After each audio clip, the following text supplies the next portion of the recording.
Welcome to the Knowledge Entrepreneurs Show, where we celebrate the innovators driving change in the education industry.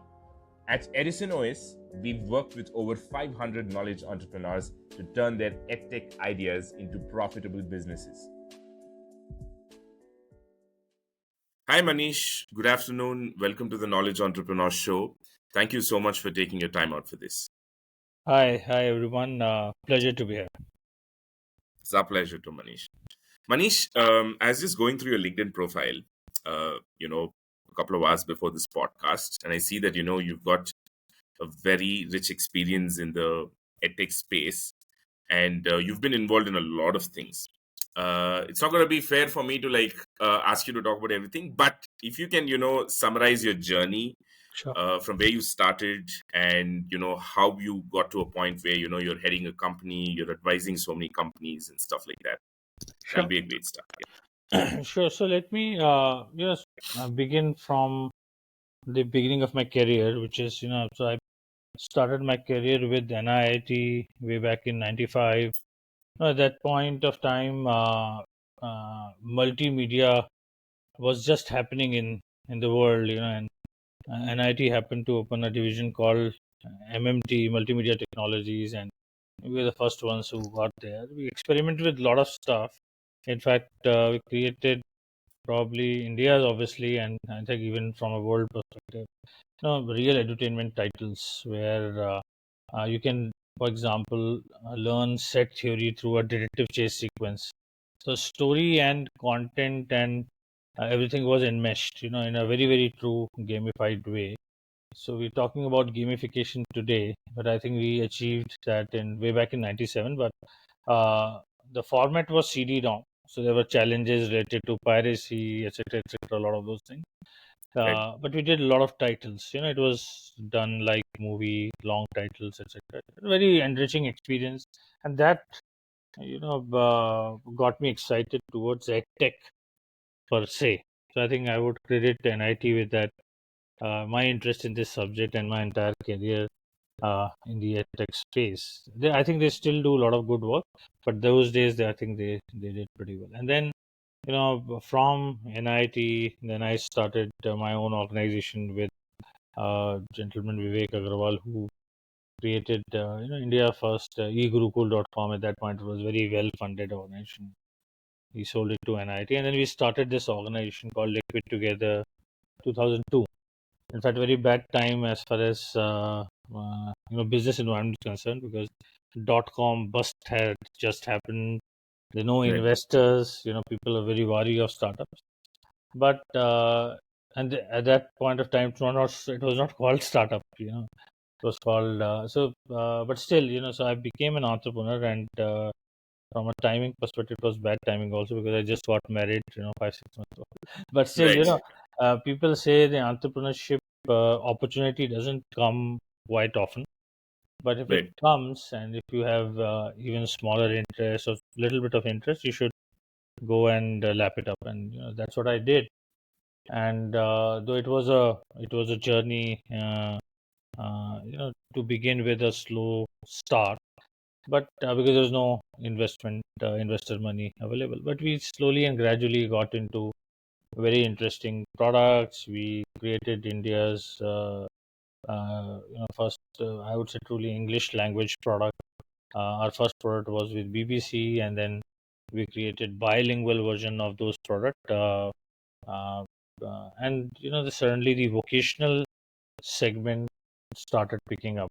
So there were organizations like Franklin, Jet Kings, etc., that would use English language preparation for interview prep as a segment. So that segment really did very well till 2008, when again the entire vocational industry tanked. There was depression all around, and then we shifted our model towards schools and colleges as English market. We did a lot of innovation. 2011, we raised our first big venture money from SBI, SoftBank investment venture cap from Singapore.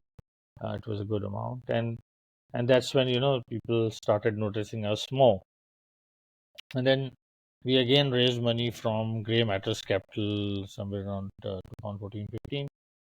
post which I decided to move on to an non-operational role within Liquid. My partner still continues. The organization still exists. I'm still vested, but I think I moved on to uh, a bigger things in the sense that a bigger canvas. So in Liquid, I was doing a lot of stuff around English, and we had a very successful overseas services, e-learning services business.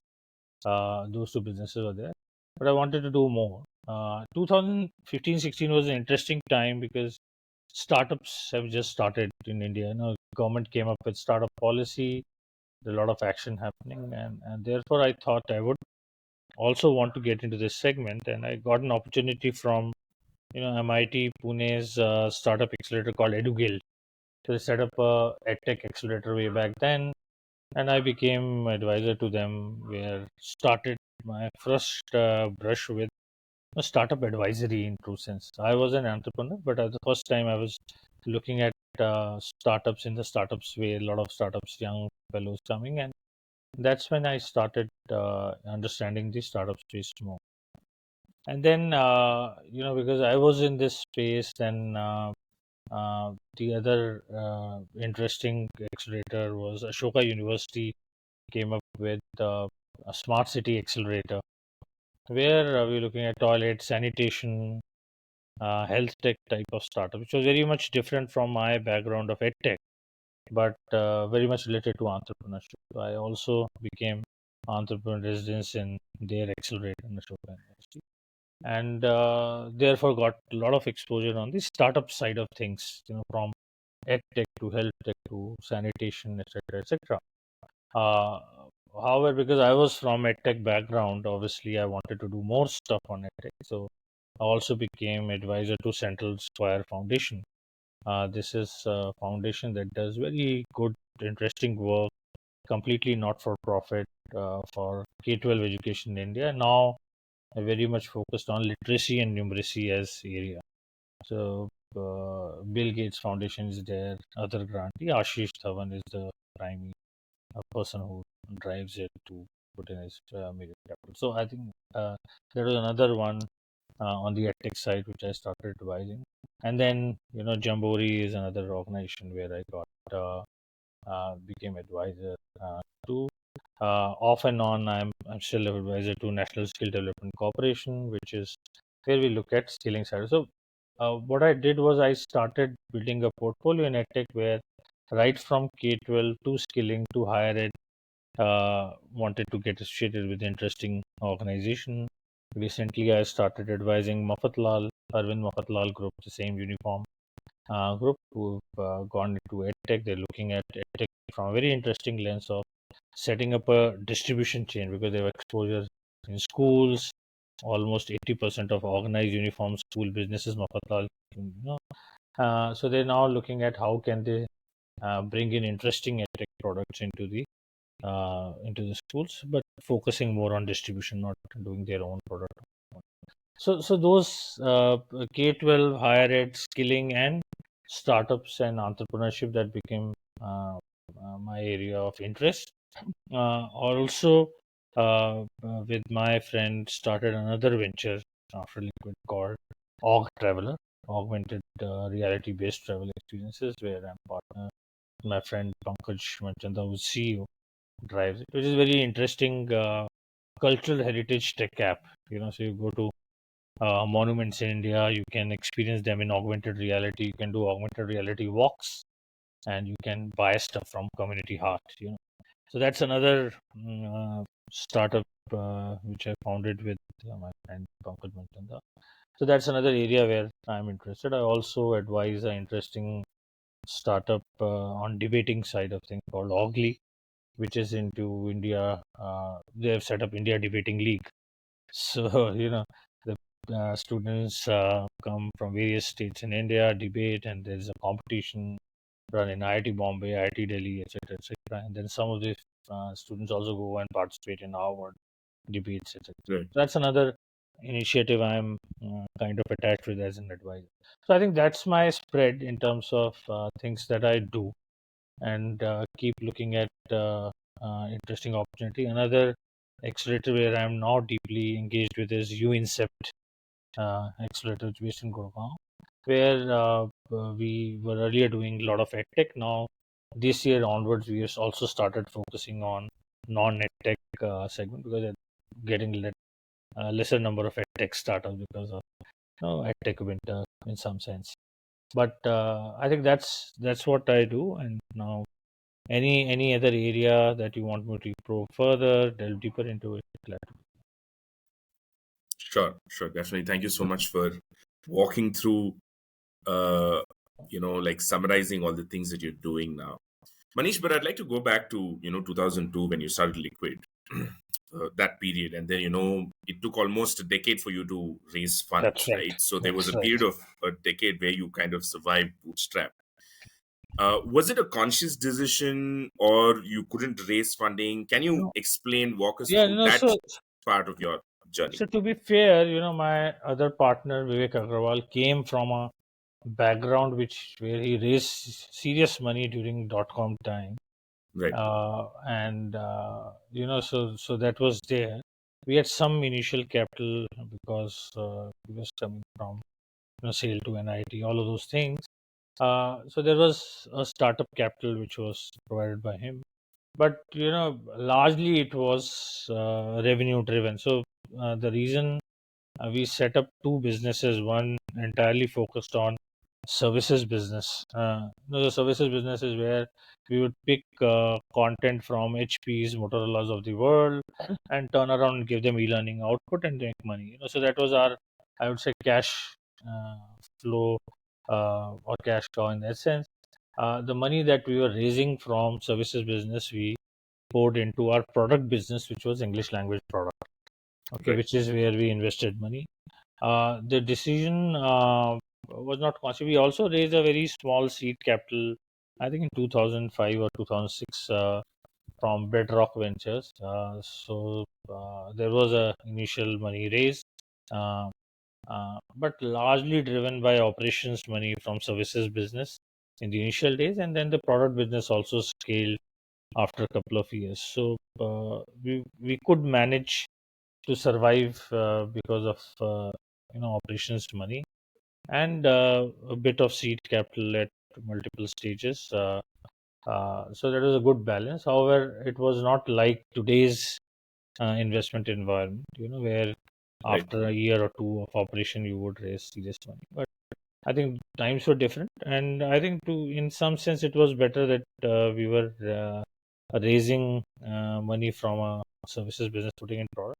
However, later also it became a slight challenge because when an investor comes in, they look at two businesses very differently. Services business is not something that they're very keen to invest in, while product business is where they want to invest in. So separation of the two was also a point of discussion when we started raising institution capital.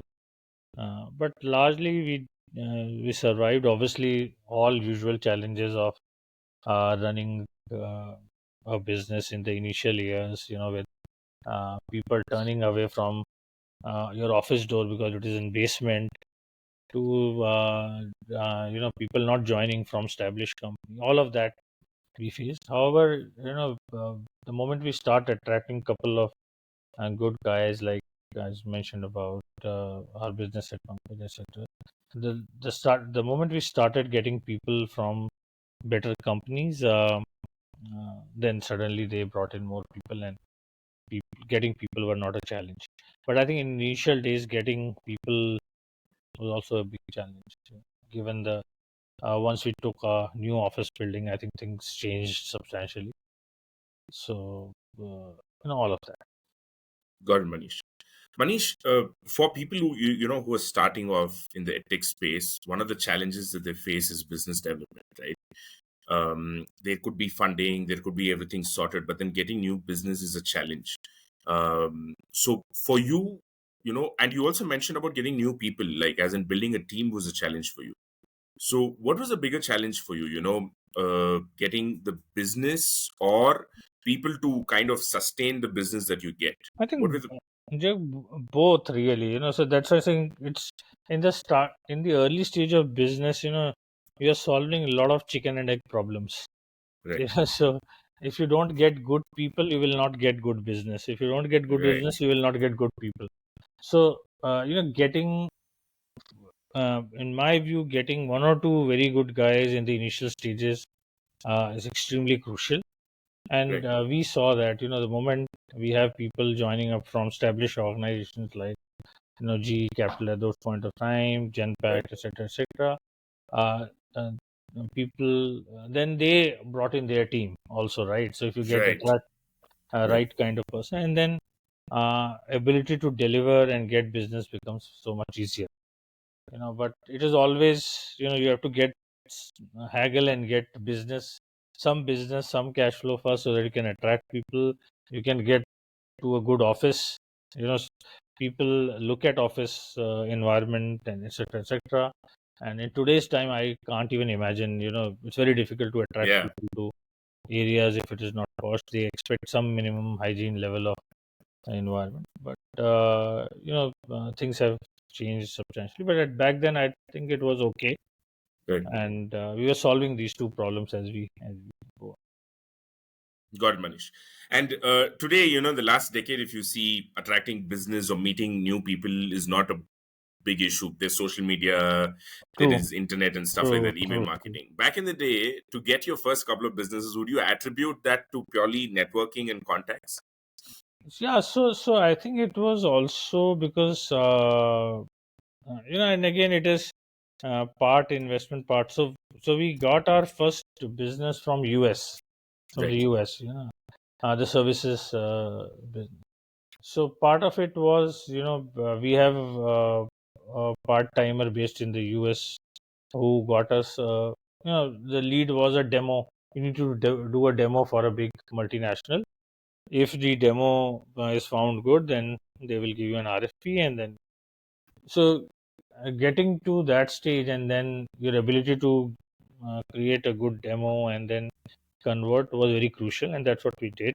So the opportunities we got in the early stages, uh, we did very well on the demo and the uh, product side of it. And then once the demo got approved, we found the process very transparent. The good part was, with all our essentially US customers back then, it was based on merit. So they were not looking at company size, they're looking at how well you can do it. So we were able to crack some very big names in Right. the initial stages of our business. HP, Motorola, those kind of organizations. Once you start getting business for these bigger organizations, it became easier to get more organizations. So, but you're right. Getting, creating a network required a lot of travel, and ability to travel in the initial is again a very difficult proposition, because customer base in the US, each trip Right. cost. So I think those were the challenges, but we were able to manage some. Obviously, our product was based in India, so it was easier to uh, go to product customers, but product needed a lot of investment upfront. So we had to first establish our services business and then pour money into product. But things have changed now. You can't. I don't see people doing both. Yeah. Uh, no investor like people who are doing both now. So I think things have changed right now. Got it, Manish. Manish, when you say, you poured the money that you got from services into your product, kind of also goes on to show how difficult it is to build a product and sustain compared That's to right. services. So now when you look back, how are the things when you compare it to those days and today when you build product, in terms of traction and stuff? Is it the same, or has it become easier today? I would say, from a product perspective, nothing major has changed. You know, except for the fact that you are now better prepared in terms of, we what is a product market fit. Not everyone knew back then. These are technical terms. But in terms of understanding of what needs to get done, it is much easier now. But in terms of establishing a product led business is still the same. You need to find the right gap. You need to create which is compelling product proposition which is above your competitors, and you have to market and get customers. Now, so I think nothing major has changed except for there are some new channels like online channels that have come up, so you can. But I don't find it still very cost effective. So if you are running a business, and still most of the startups that I look at and we talk to, the first set of customers come from B2B2 deals, right? And B2B2C deals. Very difficult to set up a B2C led business even now, because cost of marketing is huge. So in that sense, if you look at from a startup lens, nothing major has changed. You have to first get your B2B customers, and through them, if you are a B2C company, then you do B2B2C. So it is still based on network. It is still based on going and doing the hard work of opening doors, etc., etc. Digital marketing looks easy, and I always tell this to all my startups whom I advise, that it looks very easy to put a Google ad or a social media post on the site, but the conversions are pathetic. If you don't have Right. serious money, uh, you will lose more money than get customers. So you need to. So in that sense, I would say that nothing major has changed, but obviously you have more channel. Once you get initial set of customers, amplification is easier today. That is Right. true. So I would say amplification is very easy today, or easier today relatively, because of this social media channels, etc., etc. But to crack and establish organization in first few years, still I think same set of challenges are there. Got it, Manish. Manish, you touched upon a point that I was going to bring it up. Let's say a decade and a half back, building a product needed a lot of tech resources. It was not as easy. But today, building a product seems to be a cakewalk, right? I mean, there are so many people who will just Yeah, clone stuff and give it to you. It's mostly become about who distributes better. true. How do you see that? And, is that even like, where is this going to head to in your view? So my view is, with technology and with also now Gen AI coming in, a lot of things will get simpler. In terms of product development, there is no denying that. That if you want to conceptualize something and create a working prototype, I think creation of functional prototype, working prototype has become far easier today. Right. There is no doubt about it, and you know, that solves a lot of problem when you are in the early stages of business, figuring out what to do, figuring out your product market fit. Now, tweaking product, going back to customer again is so much easier and less costlier now, versus in early days, 2 3 decades back, where doing one round of prototype and then getting one round of customer feedback will need a lot of money. Now that is gone out of window. But this is true for all the entire competition as well.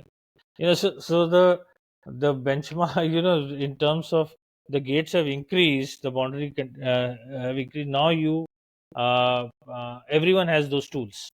So it's a given that you can create functional prototype in a jiffy, and you can get to your product market fit faster. So I Right. think that thing is for sure. However, still figuring out whether you're solving for right problem or not is is the core, and that's the challenge that still remains. That you have identified the right problem and you're solving it the right way.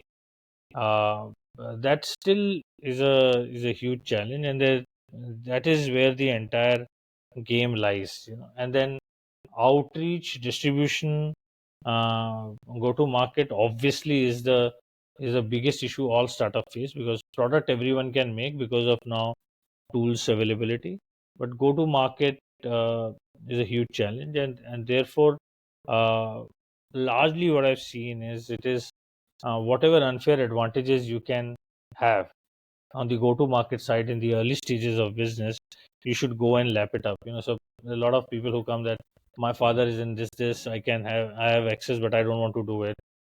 I've got a connect at a government department, but I don't want to do it.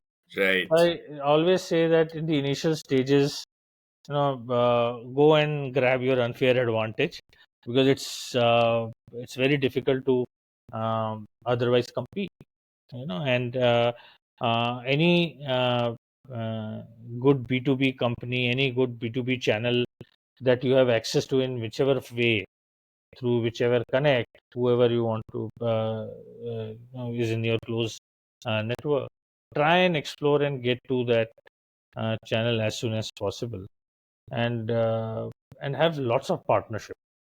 And I think that is also something that uh, uh, has changed. You can now reach out through LinkedIn and other platforms for partnership, and a lot of companies have partnership positions. People are looking after partnership as a role, and if you reach out to right roles and right people, most of the time people also, when they go to LinkedIn, they will always go and click on co-founder and CEO. And I think that's not the best strategy. Right. If you are a business, go and look for a right organization, B2B channel, and look for person who's looking after business partnership, maybe a VP level guy or maybe a junior level below VP. Right. Go and approach them on LinkedIn. Your conversion rate should be far higher. uh, so that's my tip for most of the people who are going after early go to market access. I think that is one way to look at, and then strike partnership. Like in edtech space, I always say that, see if you can figure out any partnership with a publisher, a person who is supplying machines to schools, the person who's supplying anything to schools, and figure out if there can be a partnership model to go and have a rev share deal with them. So those are the kind of things that people need to do, and so that they're not stuck with conversion of one customer. Go and get channels where you can have access to 40, 50 potential customers, and invest your time, energy with that channel. Got it, Manish. Manish, just a follow up question on this very important topic, right? Go and strike deals with people. Now, there are two parties that you can go strike a partnership with. One is your client themselves, maybe, or you also spoke about your client's other vendors, right? Yeah, yeah, Um, Other vendors, it's fairly straightforward. But if you have to go strike a partnership with your client itself, can yeah. you share an example? No, that's a difficult one, really. And for that, unfortunately, there is no easy answer, Right, except for that you have to, uh, when you go to, for example, if you are stationed in metros, a lot of those events happening. And obviously, nobody I've seen of late that people don't want to go and listen to speakers most of the time, right, but it is always a good forum for networking opportunity. right, So if you carefully build that list of events where you think your B2B partners or clients would be coming, uh, you can and strategically reach well in time for a lunch or a tea break, or so that you can catch, and you can meet people, relevant people. I think some of those conversions happens there. So for example, even a HR conclave right. where a lot of corporates are coming can be a forum for person who want to get into a corporate network. So look at also forums where relevant people would be coming from a channel, Right, and time it well. Go at a time when you can meet people. right, uh, and again, so if you talk to sales people who have cracked deals, there are all kinds of things that you get to hear, right from going in the cocktail dinner to catching people in flight to strategically booking ticket when.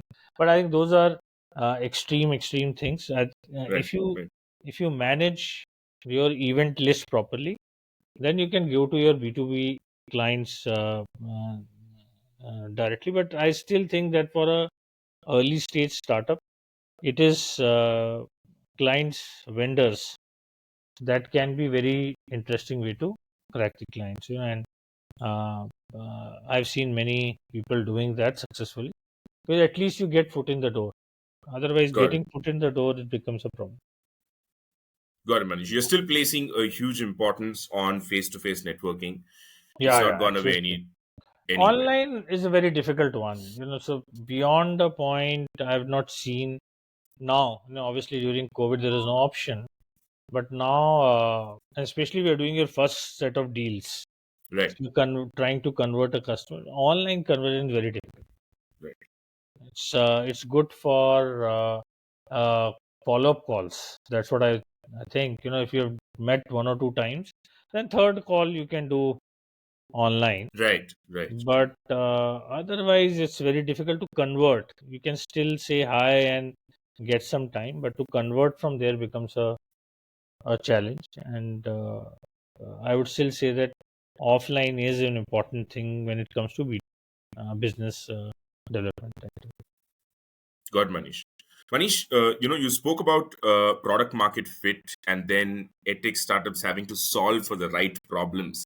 Do you think there's a lot of startups that have solved for the wrong problems and have been forcing their way in an inorganic way of late? So if I take example of our tech industry per se, where Yeah. I'm part of, a lot of edtechs have closed down because of that, right? Uh, During COVID, obviously there was no other option but to study online, Right. and people thought that suddenly online is the only way to learn. Right. And then came in this brutal realization post COVID that hybrid and contact is very important. Right. Primarily for the reason that in a face-to-face class, attentiveness of student is far higher than an online class. Right. And there was a complete pushback from parents. Parents wanted their kid to go and study in offline centers, even tuition, test prep companies have seen that demand, rather than toggling between the windows during an online class, right? So here is an example where organizations that continue to push, without taking names of bigger organizations, Yeah. Yeah. who continued to push online down the throat, they had to force their way out. Uh, Organizations that shifted their focus as per customer demand, looked at newer realization, overall ecosystem realization, they're still surviving Right. and still doing well.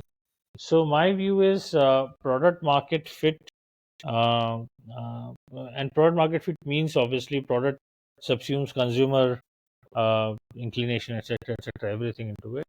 Unless until you look at consumer uh, in a deeper way, what whatever product you make is not going to work. So unless until you cater to what, and I think edtech hybrid is a very good example, that unless until you have a hybrid model, it's very difficult to sell now. And increasingly, in fact, becoming more offline than online because of obvious reasons.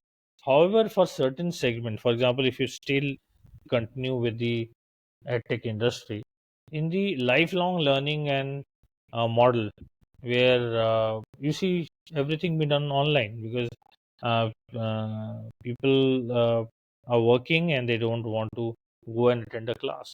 So therein, online is doing well. While in case of school segment, offline and hybrid models are doing well.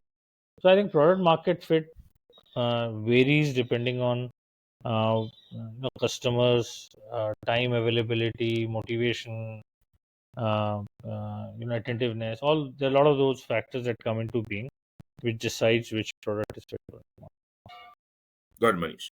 Manish, in 2020, when the lockdown happened and everything, just going online was one big milestone for anybody, right?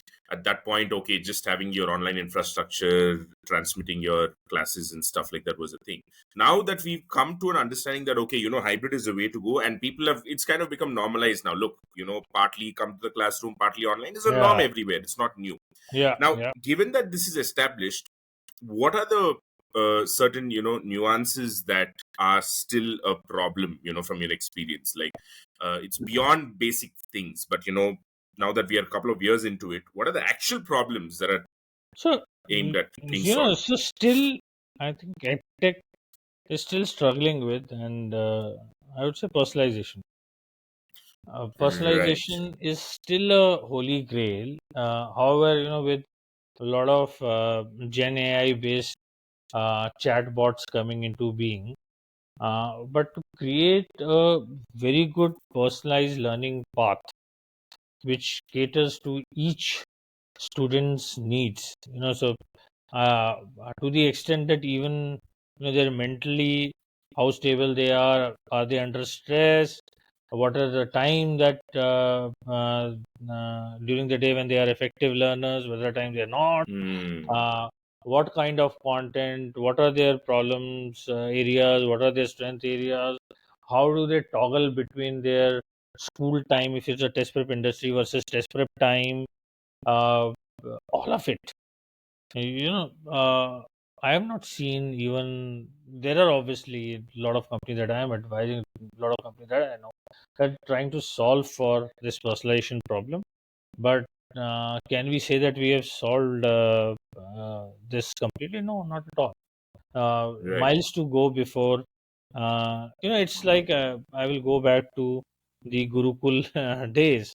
Each teacher had only 5-10 kids, and even within that, they would focus on 3-4 of them in different skill areas, and then go deeper into it. Obviously, you don't have that kind of time window with you. Right. Every year, students have to. So there is no time to master content, frankly speaking, because of this mad rush for every year they have to go to different class. But I think in the future, as and when, and we had started seeing that in the IT industry, that a lot of recruitment is happening out of skill tests, Right. and they have started laying emphasis more on skills rather than degrees and years of learning.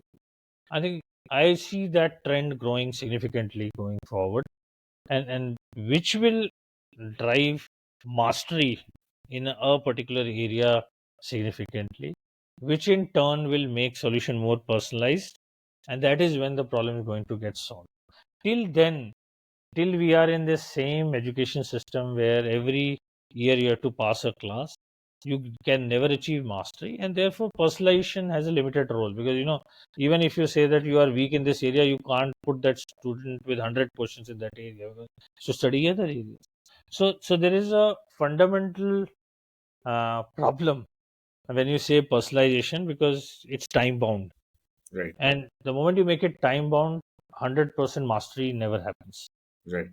Yeah. So the moment it is driven from recruitment to skill to not education, which is flexible, and which I'm seeing in the IT segment, early signs are there.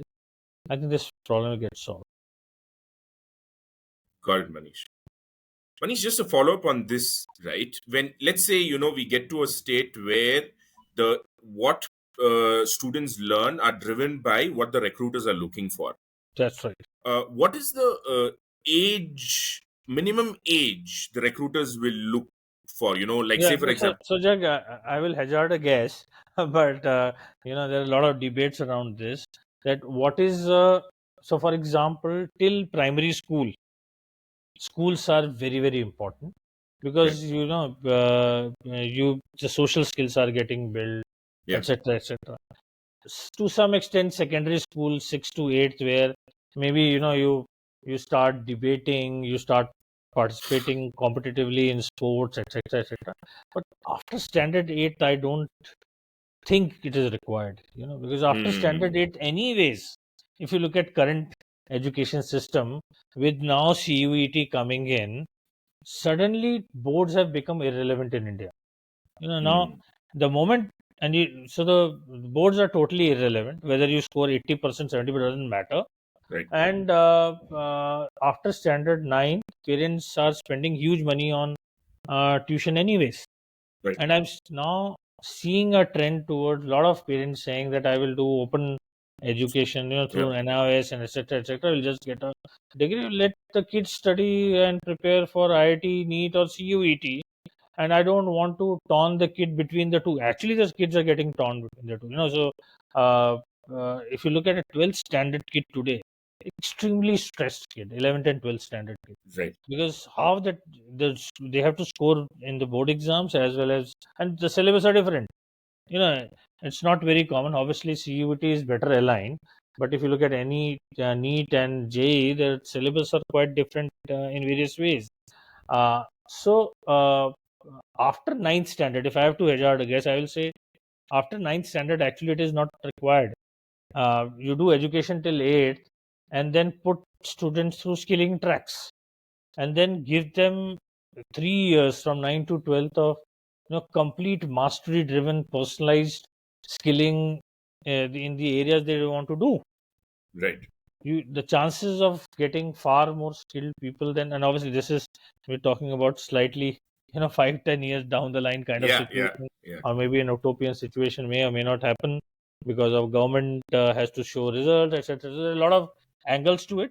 But if I look at really from my perspective, if I have the wherewithal, I would say standard ninth onwards, I will completely shift gears and move them out of the school system totally and put them into skilling tracks. Uh, and therefore the companies will get better skilled students straight away. Now, even before graduation, you can get that. Who Right. can, if you put a standard ninth kid to coding today, 3 years time he'll be as good as any graduate. That's my, if he's doing coding all the way to glory. So I think I will put standard ninth onwards as a segment Got it, where I Manish. push them. Yeah. That also brings the point of the student having to find his or her interest point at grade 8. True. Counseling, yeah, true. Yeah, all that. But Jack, that's again a very tricky Yeah. topic, because I think there is something to do with, and that's where I half understand it. I am not a authority on this subject. It is, there is a mental age uh, uh, to realization. When the kid knows what he wants to do, and not everyone knows in standard 8, 9, or even in graduation what they want to do in life. Yeah. Yeah. Now, so there are multiple exit points, entry points, and I think thankfully NEP actually is driving in that direction. So at least in the graduation level, let's say there can be multiple entry exit points. Now Right. maybe in the school system also after standard 9 there can be multiple entry exit point. The problem today is once you are committed to one direction, you are committed for life. Why? So you say now you're preparing for NET, so you will only do NEET. Right. Preparing for JEE, you only do JEE. But if there are multiple exit points, then chances are that in the end they will land up in a place of their interest. However, it is a big function of what are the jobs on offer in the job market. So in the end, if all India has to offer IT jobs, you'll always see students going after JEE and then to colleges to do IT, computer science, because ultimately people want jobs. Ultimately that will drive entire thing. So if a semiconductor plant in Sanat can create more semiconductor professional job demands, then you can see, and hopefully more such thing will happen, then you will see electronics and communication students actually going for a semiconductor job rather than IT jobs.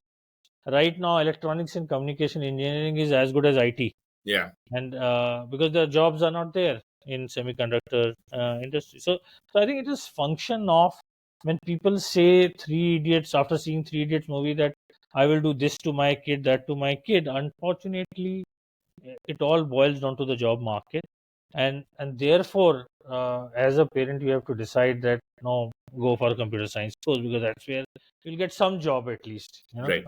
And so I think that is the biggest challenge in my view, that everything is actually in the end driven by the job market. Sports, hopefully there is, because of IPL etc and other leagues, you're seeing some bit of more action on sports, but still far off. Still far off. I have not seen parents in upper middle class or middle class who would risk their wards with a sports career.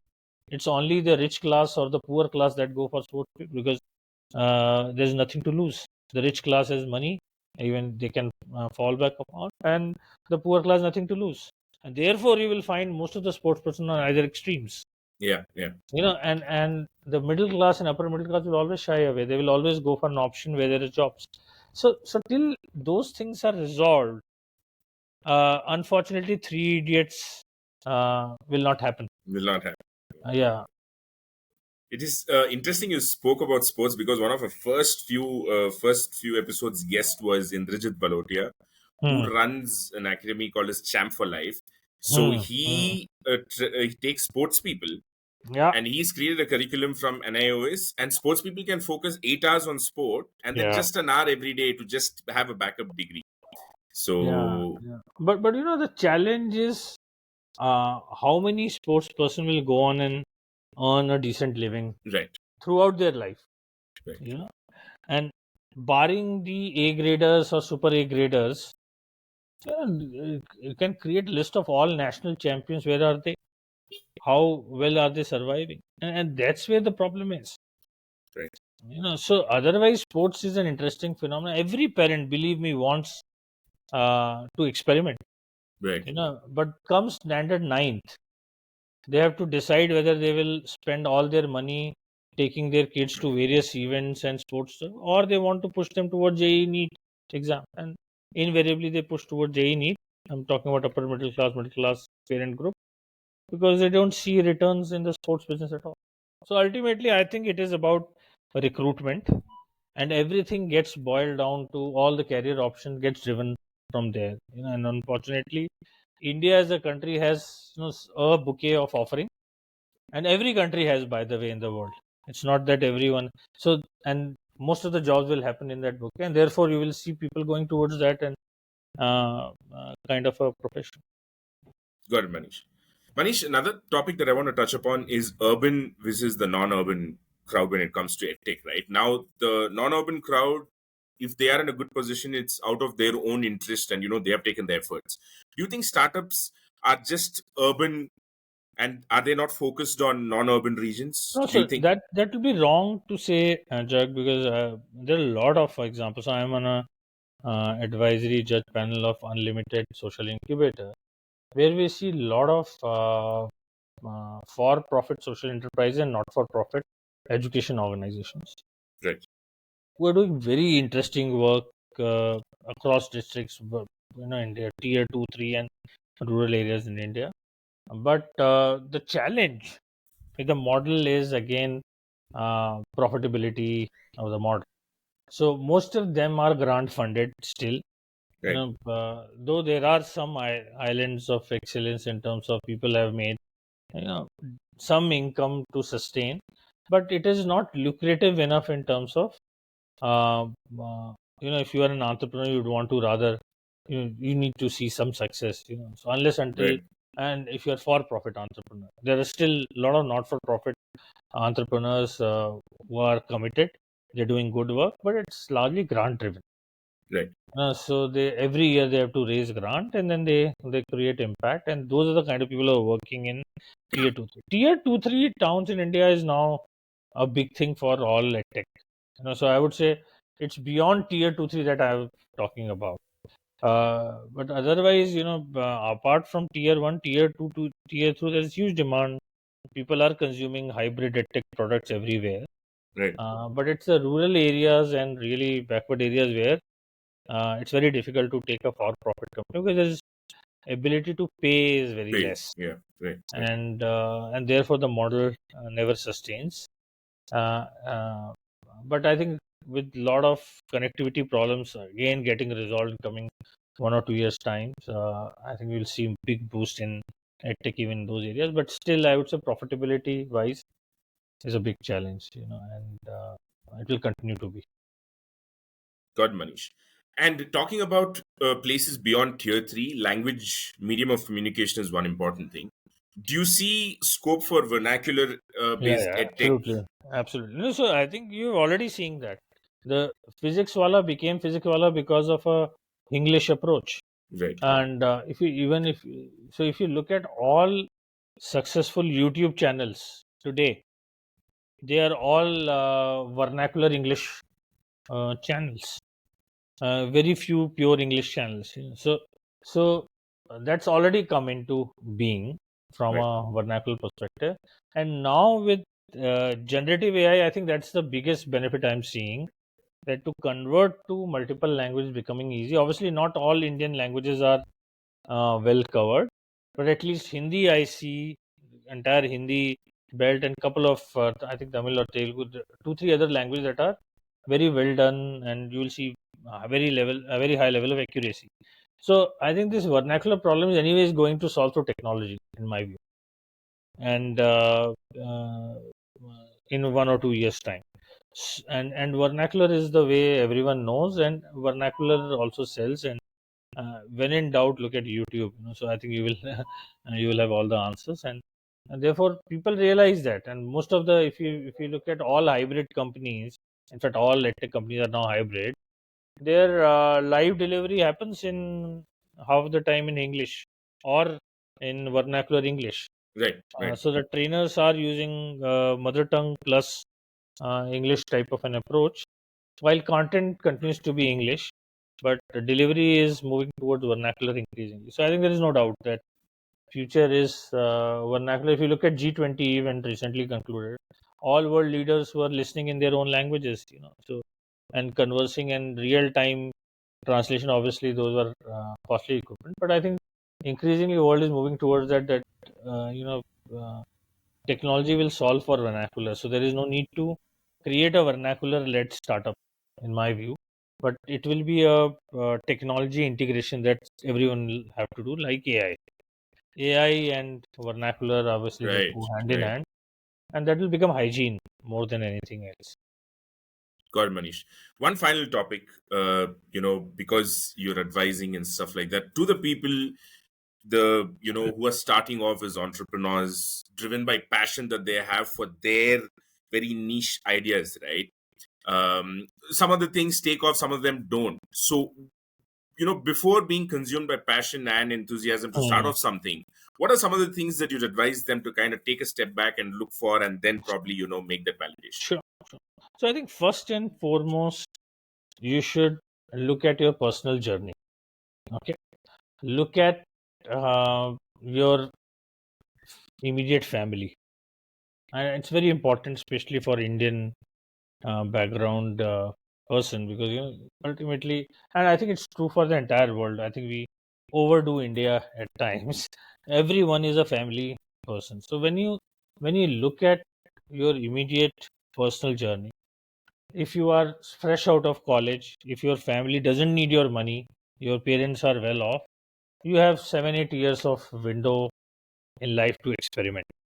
Okay, so if you are Right. in that phase, be very bold, aggressive, experiment a lot, do 2 3 startups, fail, join a startup, launch your own startup. If your parents can support, well and good. Otherwise, you raise. And so I think if you are at that stage, there is no problem.